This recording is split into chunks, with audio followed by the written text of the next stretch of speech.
You wake up in a forest, alone. Hey everyone, Coltar here, and today we're going to be talking about a little game called Limbo. What is Limbo, you ask?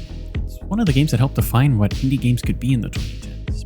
Released by Playdead Studios, it's a 2D side-scrolling puzzle platformer with a horror-like atmosphere. What makes it stand out is its silence. There is no dialogue, no text on screen, no hand-holding. The story is told entirely through its environment. The game on average takes about an hour and a half to 2 hours to beat, so for many it can be done in one sitting, unless the puzzle's stump you. That definitely didn't happen to me. Oh. Oh, oh no. What makes Limbo truly special is the way it lingers. It's not just the gameplay, it's the atmosphere, the ambiguity, the way it leaves you questioning what you just experienced. In 2010, this was groundbreaking. Indie games weren't yet the cultural force that they are today, and Limbo showed that a small studio could create something artistic, unsettling, and unforgettable. Now, I say we get started.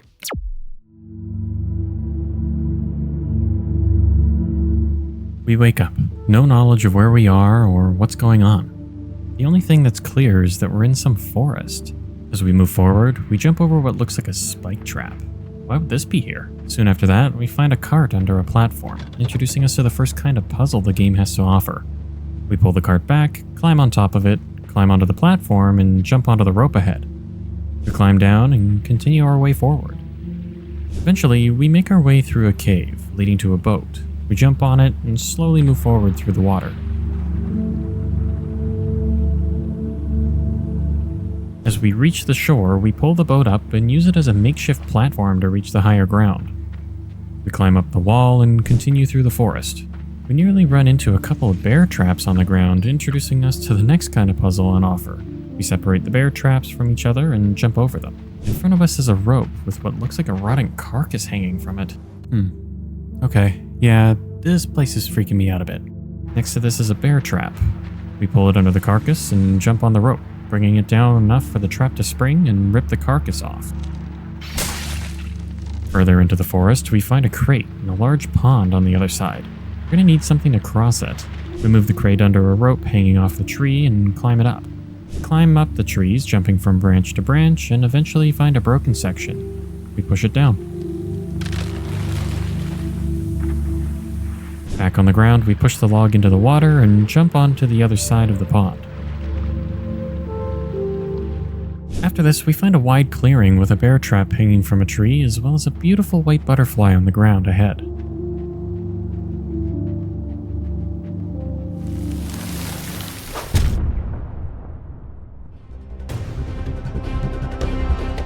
Immediately, we're attacked by what looks like a giant spider. We avoid its attacks, then hear something in the background. As we move back, we can see that the bear trap has fallen out of the tree from the spider hitting the ground. We move the bear trap towards the spider and place it under its leg when it smashes down. We do this again 2 more times and manage to scare it away. With the spider gone, we can move forward again. We slide down the hill ahead and make our way into another cave. There's webs everywhere, and we unfortunately get stuck in the ones on the ground. Oh, this ain't good.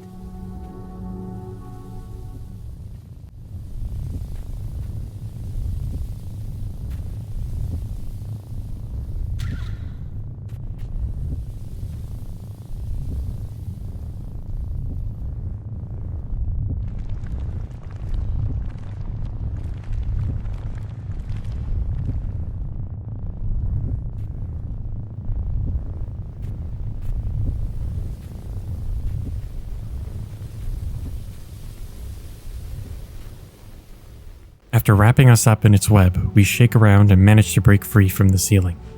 From here, we hop our way out of the cave. When outside, we manage to push this small boulder into the dead tree ahead, narrowly avoiding being hit when it falls. Afterwards, we hop onto a much larger boulder and begin to roll it across the spikes below.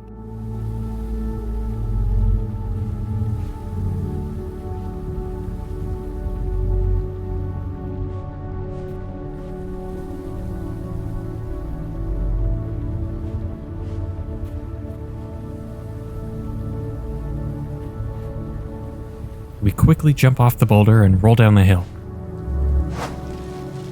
As we land at the bottom, finally free from the webs, minus the bit stuck in our hair, we continue moving forward. We reach a rock wall with what looks like a person slouched over at the bottom. Who set this up? Clearly it's a trap, but with nowhere else to go, we approach. At the bottom of the pit, we find a bear trap attached to the ceiling and a rope. We grab the rope and quickly jump back as the bear trap falls. Now we can safely swing and jump to the other side. We continue forward and find several tree stumps. As we jump across them, we find a broken section being held up by a branch. We snap the branch and jump back so we don't get crushed. Next, we jump down from one of the stumps and... what's that? Afterwards, we jump to the remaining stumps and make it to the ground. Ahead of us is a hill. As we make our way to the top, we find fake spider legs? And they move. We dodge the next attack and find someone controlling it. On one hand, it's good to know we aren't the only ones alive here, but on the other hand, they clearly aren't friendly. Oh well, we chase after them.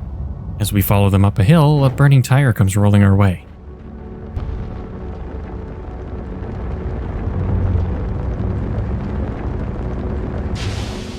Then we jump back over, avoiding whatever else they throw at us, and make it into a cave below them. On the other side of the cave, we find a ladder and make our way up. Continuing to chase them up, we eventually find... oh, that isn't good. In the distance, we see another child, hanging by the throat. Clearly a warning sign to any who come near. Ahead, we can see another trap set up by these kids. We narrowly avoid it by timing our dodges perfectly.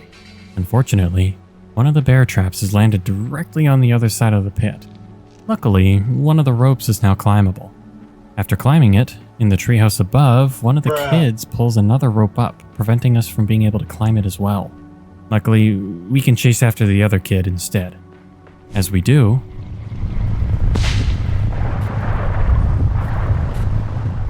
making it past all the obstacles in our way, some of which we use the spider to our advantage. We jump over a large pit, and the spider causes the side it's on to start collapsing. It jumps across but falls down. We run up a hill only to find a boulder blocking our way. We break the stick propping it up and hide in front of the cliff wall so it can pass over us. Hopefully that's the last we see of it. We continue forward, jumping over more pits and sliding down a hill. Soon we find ourselves in front of a large spike pit with no way across. More kids watching over us from the other side. Once again, it's back, this time with only one leg. Next, we do the unthinkable.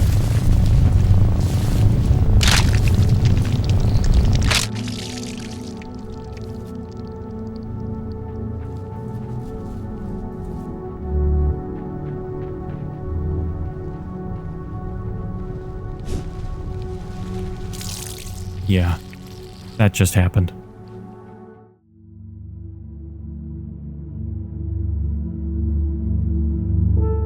Finally free from its torment, we move forward, feeling a little safer than before. But with the looming threat of the other children, that feeling quickly fades. We find some crates hanging from the rope above us and slide into a cave with more makeshift buildings in the background.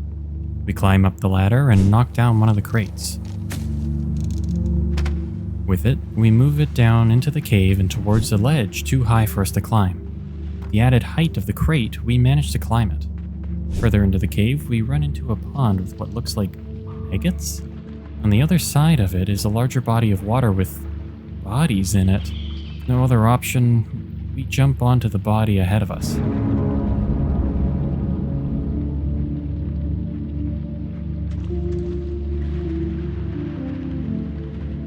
Here I thought this couldn't get any worse.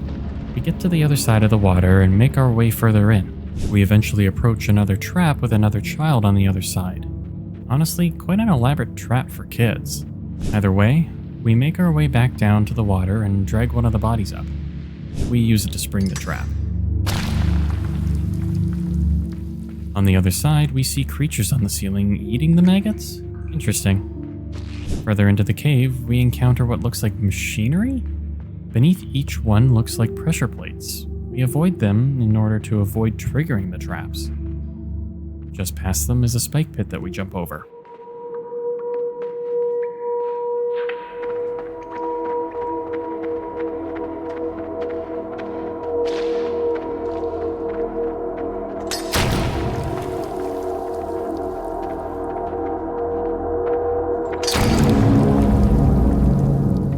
With the kids dealt with, we continue making our way forward.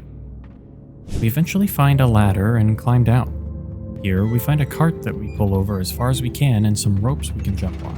In doing so, it causes the weights blocking the path forward to lift. Above is a rope that we need to pull down and grab beneath the platform before it rises up. To do so, we quickly jump down and jump off the cart in order to grab it in time. Then, once it's pulled all the way down, we swing over to the other rope and wait until the second weight is high enough for us to make it through before both weights make it to the ground. Once past the weights, we find ourselves in a large open area. It's like we're out of the cave and back into the forest.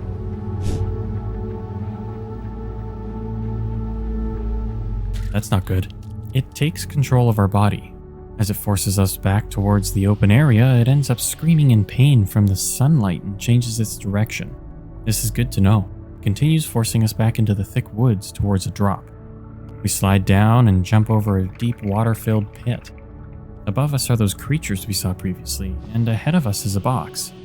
We jump over it and walk into the direct sunlight, causing the maggot to turn us back. We push the box beneath the creatures, jump on it, and jump off of it just high enough for them to rip the maggot out of our head.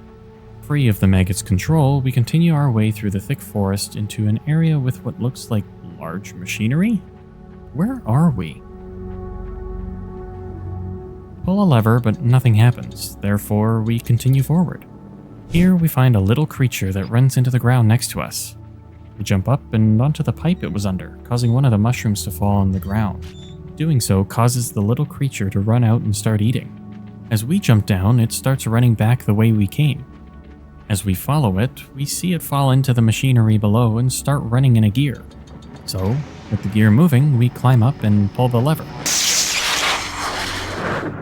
Causes rain to start? Clearly, wherever we are, it isn't within a realm with any reason. We climb back up next to the pipe with the mushrooms and find a chain hanging from another pipe. In a pit beneath it is a log, but it's not far enough in. So we push to the middle of the pit and climb back out. Next, we pull the chain and let it fill with water. Once full, we jump onto the log and over to the other side of the pit. We find ourselves in an area with nothing. Almost gives us a breath of fresh air if it wasn't pouring rain on us. On the far side, we find a large open pipe. We climb inside. We slide down further inside and find a crate. We push it forward knowing it will need to be used, but for what? We find out pretty quickly. We place it under a partially open platform and pull the lever next to a ladder. It quickly starts filling up with water. To avoid it, we climb up and pull the platform open more so the crate can fit through. We jump on the crate as the water rises and float up. Above us, we see a small ladder and a spiked root. Who builds these things? Grabbing the ladder before being spiked to the ceiling. Here we find another crate. This one's somewhat damaged. We pull it out and climb on it so we can float up on it as well. Unfortunately, as it floats, it starts taking on water. Just as it begins to sink, we manage to grab the ledge above. We slide down another ledge and jump off to another platform, just avoiding the water that's now spilling down. On this other platform, we open a section of it so whatever ends up being below can float up. Although this time it isn't a crate, it's a balloon. Once it breaks off its chain, we quickly close the platform and start rolling it to our right. Then we race over to the ladder and climb up. On the other side is a wooden platform. We climb on top of it and wait for the water to rise, bringing the balloon with it. Once the balloon fits inside the wooden platform, we float up and jump onto the ledge above. Water finally stops rising, giving us a second to relax. Further in, we find a lever as well as some platforms above. We pull the lever and it starts to fill up the left side with water from the right side. Once the water on the left side fills about a third of the way, we pull the lever back and climb up. With this, the crate is now high enough for us to jump over to the platform in the middle. We pull the next lever and it drops a large weight into the water, causing it to displace it to the point the smaller crate to its right floats up high enough for us to reach the next ledge. Further in, we can see another maggot above a crate. We slowly grab the crate so it doesn't attack and place it to our far left. Then, as we run under it, the maggot attacks and attaches itself to us. It takes us back in the direction we came, right into the sunlight spilling in from above. As we head into the other direction, further in, we jump across some ladders and over some pipes, right into more sunlight. Suddenly, the water below begins to rise. We continue our way back the way we came and back into the sunlight we first ran into. Turning us back around, we climb up the ladders and wait for the pipe below to float up, giving us the chance to jump to the ledge above. Here, we find more creatures hungry for maggots. Once again free of the maggot's control, never gonna get used to saying that, we climb up the nearby ladder and find ourselves next to a large hole in the ground. We manage to jump to the other side and continue forward. Here we start to see that we're now on the rooftop of a building and that we have found our way into some sort of large city. We slide down the roof and jump over to another one. As we climb up the drain pipe, we soon find ourselves next to a large fluorescent hotel sign. It does not look safe to touch. We climb down the nearby drain pipe and can see a power switch on the other side of a large gap between buildings. It doesn't look like we have any other choice, so we climb back up and start jumping over the sign. As we make it to the O, the sign begins to fall over, knocking loose a cable. We climb down and use the cable to swing over to the power switch. Once turned off, we make our way over the sign without worry of being electrocuted, narrowly avoiding falling down with the sign as it falls beneath our feet. We soon jump down on a glass rooftop, causing it to crack. Just past it, we find a ladder on wheels, as well as a wall with no way to climb.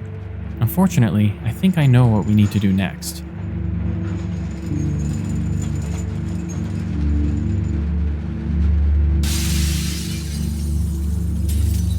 That was a close one.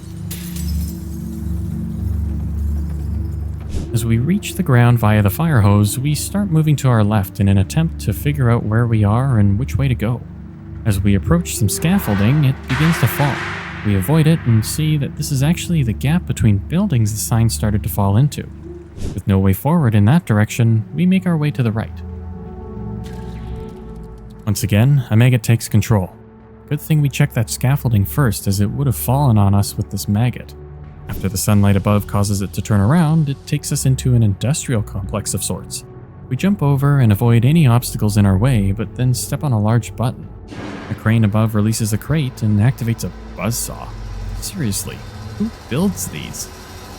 We jump on the crate and jump past the saw, climb a nearby ledge, and feed the hungry ceiling creatures. On our way back, we need to swing the pipe so we can jump back up. Once again, we grab the crate on our left and place it on what looks like a lift. We activate it and pull the platform over while lowering it. This allows us to move the crate up the incline without issue. Further in, we find another lever. It lowers a platform with a rope, but doesn't do anything else. So, flip the lever again so it raises the platform, and we jump from the crate to the rope, then from the rope to the ledge. Here, we find another saw trap. We hit the first button, then wait a short period of time before hitting the second one. Then, remove the first crate as it falls beneath the second one. Then, we climb and jump up to the ledge, avoiding the blade before it reaches us. We soon find another ladder. After climbing it, we find another ledge we need to slide down. There sure is a lot of these, huh? We slide into a small pool of water and see a giant fly eating some sort of carcass. As we move closer to it, we scare it away, but find no way up to the broken ladder above. As we move back through the water, the fly makes its way back to the carcass. I wonder if we can grab onto the fly.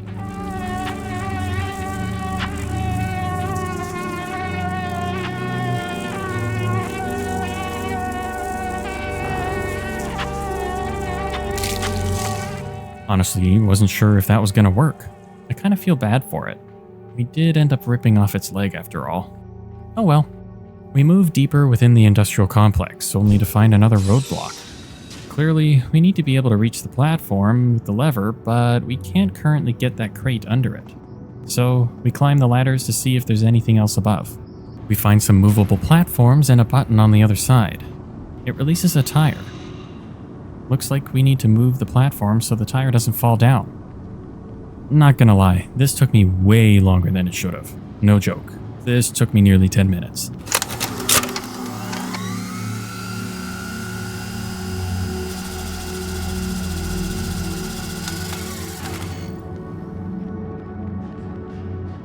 With the tire now below, we make our way down to it and roll it up the incline.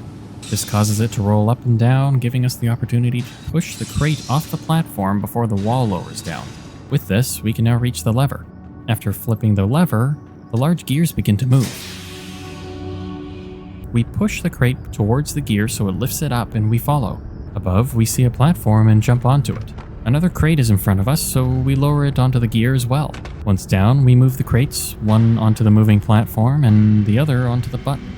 We jump from one to the other and climb up the ledge. Here we find another button and a moving platform with a chain on it. We swing on the chain, hit the button, and jump onto the swinging chain. We gain more momentum on the chain and jump past the electrified flooring. Here, we push a gear into place.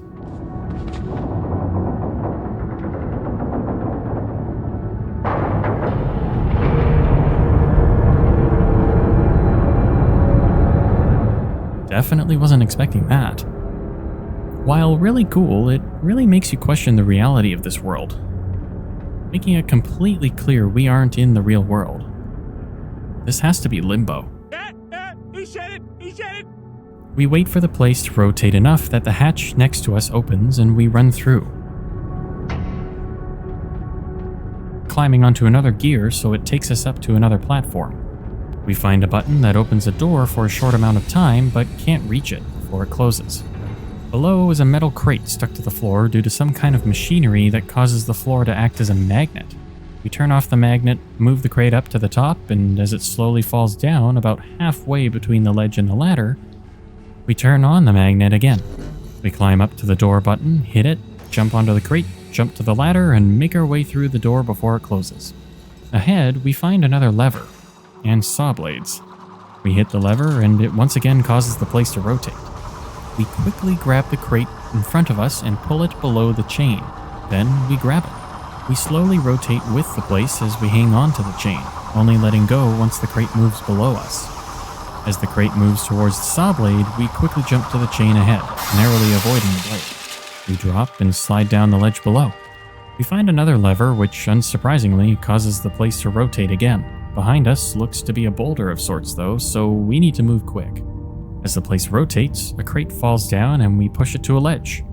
Here we jump up to a higher ledge, avoiding being hit by the boulder.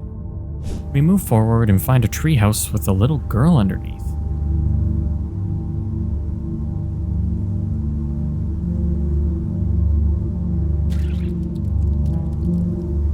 Taking us back the way we came, we eventually run under the lamp we passed by earlier. Now, back in the right direction, we find ourselves on a conveyor belt next to a large hydraulic press. At least I'm assuming it's hydraulic. But where did the treehouse and girl go? Is that all in my head? We make our way past the press only to find an even bigger one. As we pass that one, we find some very impatient ceiling creatures above a conveyor belt moving crates. We jump off one of the crates so the creatures can feast and climb up onto the gear next to us. Above is another lever, but this one causes the gears to rotate in the opposite direction. We quickly flip the lever back, giving us the chance to climb on the one next to us and jump onto the ladder, while also letting the gears start rotating the original direction, allowing us to jump onto the other gear. Once at the top of this gear, we can climb up to the ledge above. Here we find another moving ladder, and after it, a minecart? We move the cart back below a lever above and go back to the ladder. We move it to the far right, jump back up onto the ledge as it moves that way, flip the lever and jump over to the other ledge.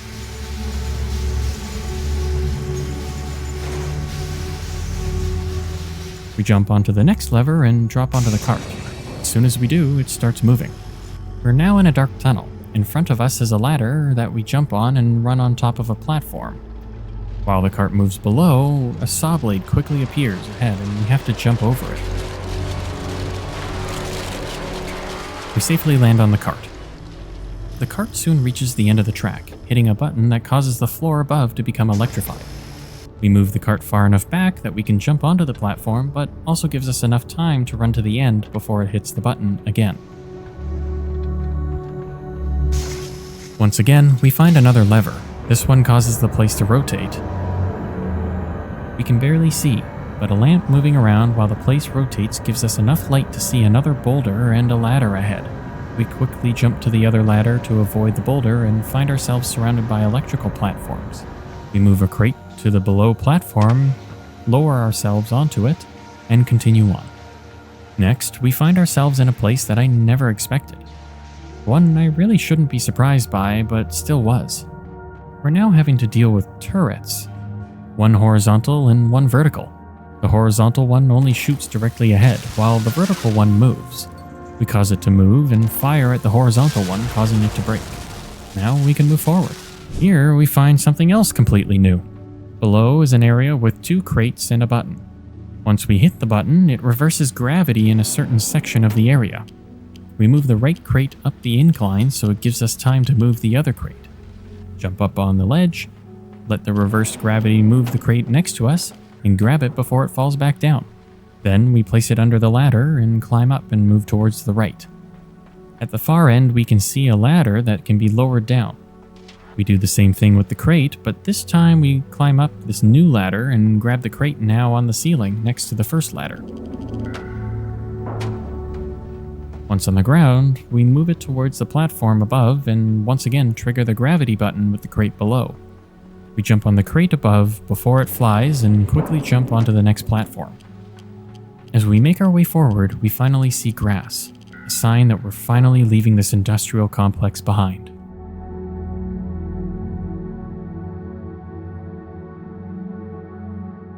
As we exit the complex and once again find ourselves in a dimly lit forest, ahead of us we see an elevator. We press the button to bring it down and press it again to send it up. Above, we can see a crate tied to a rope and a turret aiming at it.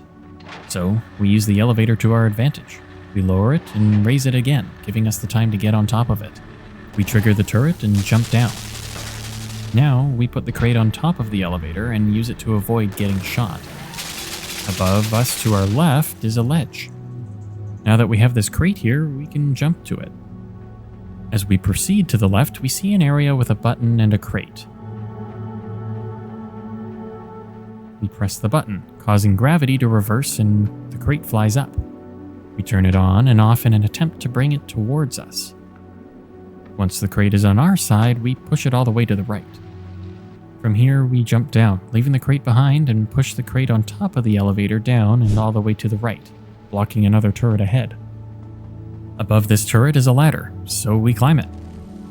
At the top of the ladder, we find 2 buttons. Activating the floor button reverses gravity not only for the crates, but also for us. We run all the way to the left to see if the other crate flew up as well, and yes, it did.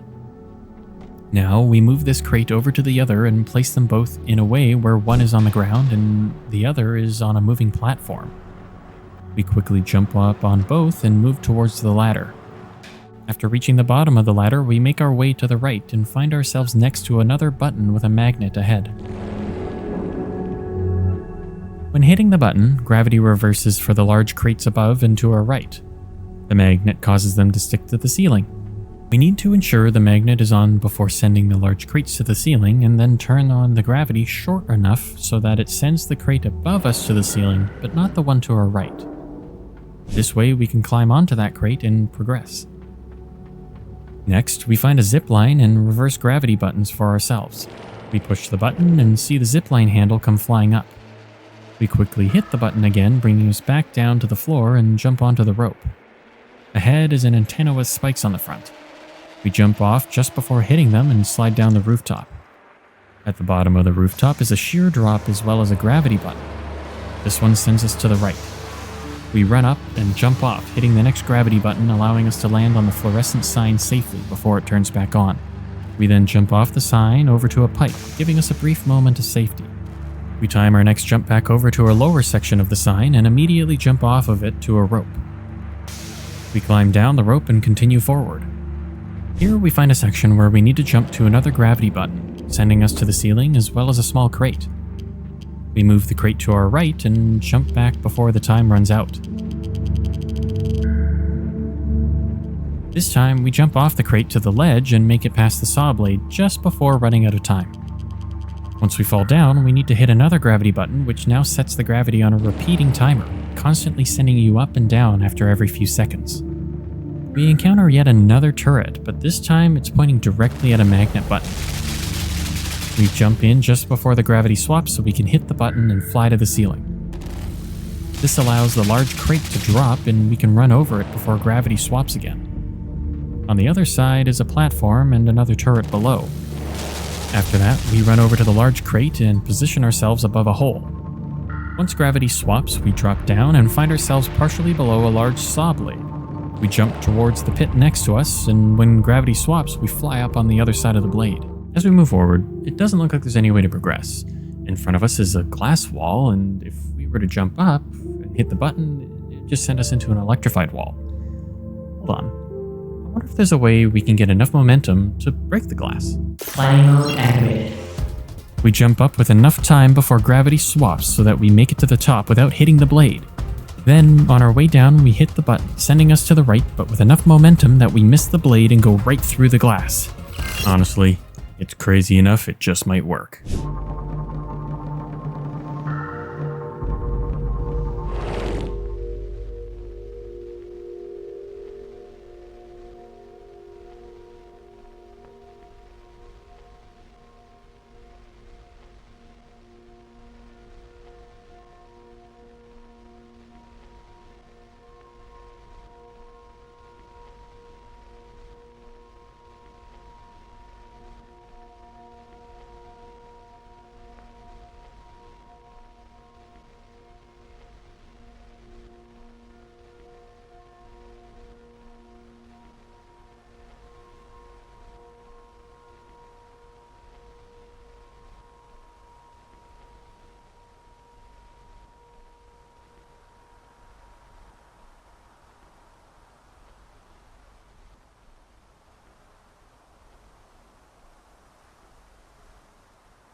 And with that, we now move forward and see a familiar sight.